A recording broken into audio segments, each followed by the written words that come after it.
రాహుల్ ఎప్పుడూ కష్టపడే వ్యక్తిగా ఉండేవాడు. పేద కుటుంబంలో పెరిగిన రాహుల్, విద్య పొందడం అంటే మంచి జీవితం కోసం తాళముల యొక్క ముఖ్యమని తెలుసు.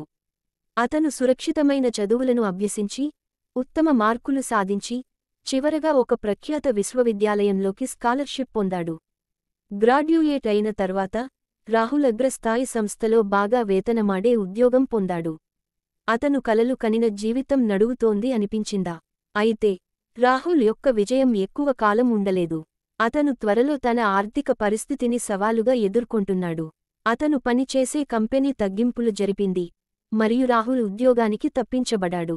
ఆ తరువాత, అతను అనేక ఉద్యోగాల కోసం దరఖాస్తు చేశాడు కానీ ఎవరూ అతనిని పనిచేయాలని అనుకోలేదు. అతని పొదుపులు తగ్గాయి, మరియు బిల్లులు చెల్లించడంలో కష్టపడుతున్నాడు. రాహుల్ యుద్ధం కేవలం ఆర్థికంగా మాత్రమే కాకుండా, భావోద్వేగంగా కూడా ఉండేది. అతను విఫలమయ్యాడని అనిపించింది, తనను మరియు తన కుటుంబాన్ని క్షీణపరిచాడు. తన సామర్థ్యాలను పునర్విమర్శించటం ప్రారంభించాడు. తాను సరైన వ్యక్తి కావడంతో సందేహం కలిగించింది. గాని, రాహుల్ ఓడిపోకమని నిర్ణయించాడు. అతను ఇంకా ఉద్యోగాల కోసం దరఖాస్తు ఇస్తూనే ఉన్నాడు.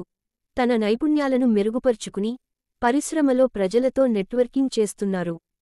పండగల అవసరాల కోసం చిన్న ఫ్రీలాన్స్ ప్రాజెక్టులను చేపట్టడం కూడా మొదలుపెట్టాడు. ఒక రోజు, రాహుల్ ఒక పాత సహచరుని నుండి ఇమెయిల్ అందుకున్నాడు. అతనికి ఓ స్టార్టప్ కంపెనీలో ఉద్యోగం అందించే కోరికను వ్యక్తం చేసింది. మొదట రాహుల్ సంకోచించాడు, కాని ఆ అవకాశంలో ఒక పునాది అనిపించింది. అతడు చాలా అనవసరం లేకుండా ఆ ఉద్యోగం ఆఫర్ను స్వీకరించాలని నిర్ణయించుకున్నాడు. ఆ ఉద్యోగం చాలా సవాలుగా ఉంటుంది, కాని రాహుల్ విజయవంతం కావాలని నిర్లక్ష్యంగా ప్రవర్తించాడు. మానసిక శక్తిని సొంతంగా పెట్టి పని చేశాడు. మెల్లగా కాని స్థిరంగా, సంస్థ పెరిగింది, మరియు రాహుల్ యొక్క కష్టానికి ఫలితం వచ్చింది.